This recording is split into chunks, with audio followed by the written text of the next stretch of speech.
trouble might not actually be trouble. Madam is reaching her breaking point, and y'all gonna have to get somebody else to do it.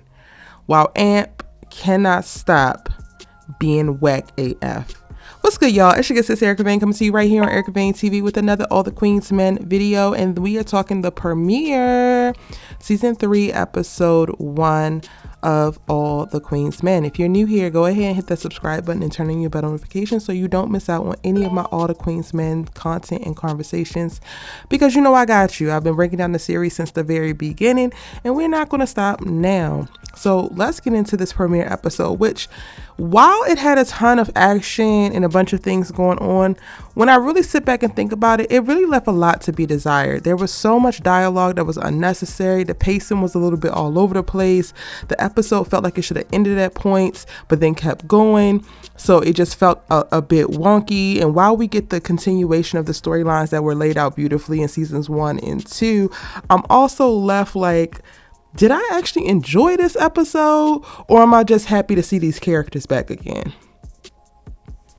Before we jump into this video, I have to let you know that this video was created during the 2023 WGA and SAG-AFTRA strikes. Without the labor of the writers and actors currently on strike, the series being covered here wouldn't exist.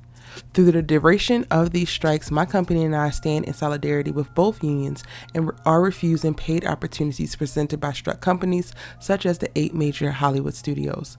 Content created on Erica Vane platforms are independent of any struck company and not created in promotion of said company. Articles, videos, and audio posts are created in critique of the media in support of the artists who created it. It is important that you, the audience, know that these strikes are a result of corporate greed. The writers and actors have been victimized by major studios for quite some time, and the time is now to demand fair pay and working conditions, standardized practices across streaming business models, and other terms that will ensure the pipeline for new aspiring creatives remains open and viable for years to come. At this time, neither union is calling for a boycott of any television or film content. If you would like to support either or both unions, consider donating to strike funds, walking local picket lines, and using your social media platform to amplify messages delivered daily by union members and leaders. Links to official websites and more information can be found in the description box down below. Videos explaining both strikes and continual strike news can be found on Erica Vane TV. Now let's get into it. Okay, so let's start with Madam, who is very focused on the concierge who broke into Eden, was at her office demanding that she comes to the Clearport to be able to go with him to meet with Lotus's father and basically explain why Lotus's head was detached from her body, right? Madam ain't gonna do that, but what she is gonna do is call the Black Op Boys, right? She's gonna call a whole private militia to protect her moving forward. And guess what, Tommy? You and Blue done dropped the damn ball, so you lucky y'all ass to get to keep y'all's damn job. We don't want to hear nothing. Tommy sit up here throwing fits because one of the little Black Op Boys is like, Madam, I'm gonna go to your bedroom. I'll make sure da is cool. He's talking about, I got your bedroom. No, you don't. You ain't got her office. You ain't got Eden, and you damn sure ain't got her bedroom. Tommy talking about some, Madam, just punish me. Don't walk away. Don't send me away. Just punish me. She's like, no, you like that too much. We know how you roll. Get your ass on my face. There were so many hilarious moments that probably weren't supposed to be hilarious, but because of what my relation is to these characters and how I perceive them and how I have ingested this series, the stuff was just hilarious, and that was definitely one of the moments. We don't really get to see Madam do too much. It's mostly about everybody else in this episode. All we get to see her do in this episode is meet with the undercover cop who went to go talk to the other police officer to get Babyface and Doc in the same cell as El Fuego, because we know that they're trying to take out El Fuego, and we get to see that storyline start to play out. But she's just having that conversation, basically like offers him to recruit him to be her bad cop that's internal. She could pay him more since he's already, she got him over a barrel anyway, then he might as well make a couple extra $100,000 a year and basically help her get out of this whole case that the other detective is building over her and be her inside man. And the little white undercover cop is basically struggling with this. I don't trust him, just like Tommy said. I definitely think that he's going to figure out a way to weasel from up under Madam's thumb. And so much is going on. I think that Madam is going to let it happen because, again, her number one priority is the concierge and him trying to put her 6 feet under. Not to mention that the concierge's brother is gone somewhere with the girl and Blue is plotting her damn revenge. So I did a video about this where I feel like the concierge is going to be coming full force this season at Madam, not just because of Lotus, but because of what happens to his brother. It doesn't go down in this episode, but y'all, that does not mean it's not going to go down.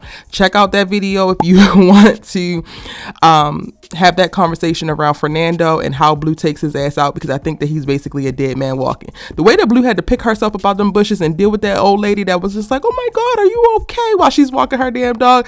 And she gonna steal that damn lady little, y'all know those little phones that they give all of the older people, and no shade to the older people because getting older and wiser is definitely a privilege. But Blue, how you gonna take that lady old life alert phone? You ain't right for that. Anywho, Madam is really not doing much of nothing in this episode, all the way up to she gets home. We learn about the Black Op boys that's sweeping the compound or whatever, and then she gets in bed, she takes her medicine, and then everybody's calling her because what? Amp likes to unalive bitches. The unalive bitch is still at the club. Dom walks in, Rayshawn walks in, Trouble walks in. The whole mess is a mess. They can't put the body in the dumpster because the feds is watching. They just scooped up Babyface. Y'all weren't thinking. Midnight, put on your thinking cap, my nig. So she's getting these calls from Dom that she has been ignoring. She ignores the calls from Blue as well, and she finally picks up, and Dom is able to tell her what's going on, and she's just like, you know what, get somebody else to do it. Y'all call Blue and y'all figure it out because I'm tired. And that's how you know Mama is really exhausted, because Madam be having a plan and a way out of everything, and she said, you know what, get somebody else to do it. I'm going to sleep. Y'all asses should be scared, I fear. And you know what happens when Madam goes to sleep and tells them to get somebody else to do it? They do. And they come up with some bullshit that basically means put the dead body into Midnight's car, drive the dead body an hour across town, but Midnight is going to speed while he doing it, so they get pulled over by the cops. And of course, all of them are flagged, so if any of them pop up for any type of routine stop, the detective that wants Madam's head is going to pop up, because guess what? She has y'all flagged. So moments are leading up to them opening up the trunk because y'all don't have a warrant, but for some reason she thinks that she can take Midnight's goddamn keys, and it's about to go down, and Trouble sees it actually going down right before she's about to go back to the club, because Blue called her back to try to intimidate her. But you know what? Trouble said that she's in this, she ain't new to this, she true to this, and decides to run her damn Outback Subaru station wagon up against these cop cars, distracting the cops and enforcing them to chase her through the streets of Atlanta. And then Midnight is able to leave his truck. Dom was following them, so they put the body into Dom's car. So now y'all, not only are y'all being dumb and got caught the first time, but y'all are transferring the body, so y'all are leaving DNA all over goddamn place. We need to burn every last one of these cars.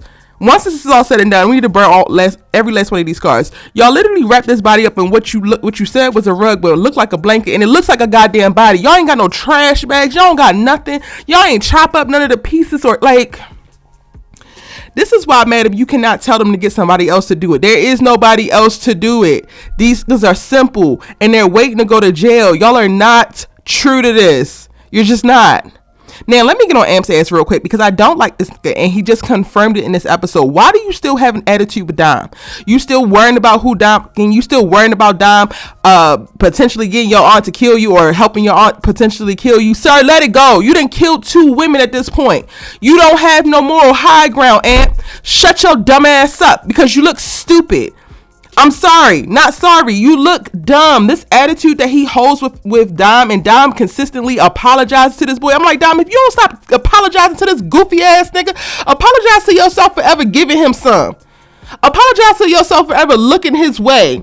Apologize to yourself for being fooled by the clown that is sitting across from you. Like, Amp at this point, he is sinking to the pits of hell. When I tell you the pits of hell, I probably would go as far as to say I like Gary Borders on Sisters more than I like Amp, because he is the wackest nigga I have ever seen in my whole entire life. Just disgusting. And I'm like, why did you have to start the episode off this way? I wanted to really warm up to this. I already knew I was coming in and not liking you. I already knew I was coming in and your ass is despicable. But you want to sit and sulk and you want to kick attitude and all this bullshit in everybody else's ear talking about they don't got to do nothing. They don't got to do this because you keep unalive bitches and they trying to look out for your ass. When he said you could take a picture right now and send me away, I would have been like, and this, snap, and will, snap, and did. Let me get a video. Amp is going to be the number one issue for me in watching All the Queen's Men moving forward, because when I tell you I am instantly enraged just by seeing his character on screen, and it makes me want to cut the whole damn TV off. What else went down in this episode? Y'all, Tweedledee and Tweedledoofus are in the jail cell. And this is where I'm talking about when it came to the dialogue. Well, it was a lot of points because there was some dialogue with Trouble and Rayshawn where Rayshawn started saying, did you see what happened? Then he want to play like he ain't see. And I'm just like, pick a side, Tyler Perry. Pick a side, because all this extra dialogue is unnecessary, it gets contradictory, and it belabors the points, and it really messes up the cohesion of the damn story. But when we go into the jail cell, and of course, they know that they're being watched, so they don't want El Fuego to say too much, but then El Fuego says enough to let them know that he didn't say nothing at all.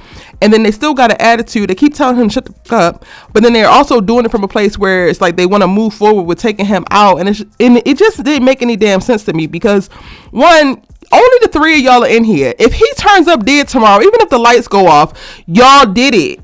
So what exactly are we talking about? You look stupid. And what I did appreciate about this whole exchange, because there was multiple scenes sprinkled throughout the episode, is that El Fuego wasn't going out like no punk. He was like, y'all ain't gonna bitch me, and if y'all want to fight about it, then we gonna fight about it. Babyface was putting a little bit too much on there, because you a hoe, and not a hoe and sleeping with a bunch of people in a trick nigga way, like whack, like you could get beat, like you want to be all big and bad over El Fuego, but everybody else would have their way with you. You ain't slick. You were literally one step up from Amp, and it's still giving despicable. I could whip your ass. How about that? They don't actually wind up, or actually we don't know. We don't know what happened, because that's part of the cliffhanger.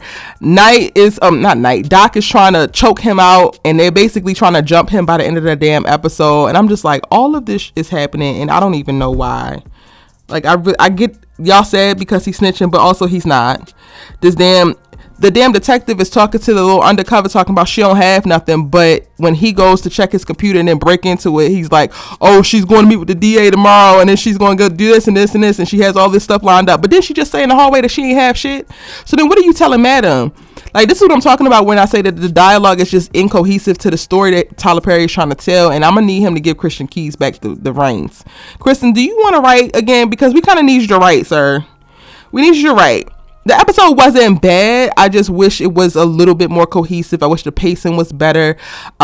We get a bunch of action scenes, as I mentioned at the top of this video, but like Trouble get into a place on this police chase where she can run a dang on station wagon through a convenience store. It just wasn't needed. They could have came up with something else. All of it just felt very convenient. Even all three of the cop cars chasing Trouble when they already were on the stop, and detective, this is supposed to be a priority for you, so you're really going to jump in a car and chase after some unknown car that hits your car clearly as a distraction when you have two of the prime suspects from your major case right there. It just don't make no sense to me. A bunch of things don't. But those are my thoughts for the episode. Let me know yours in the comment section down below. All the Queen's Men is dropping 2 new episodes on BET Plus every Thursday. But y'all also know that I still stand in support of the writers and actors and pending Teamsters and UPS strike.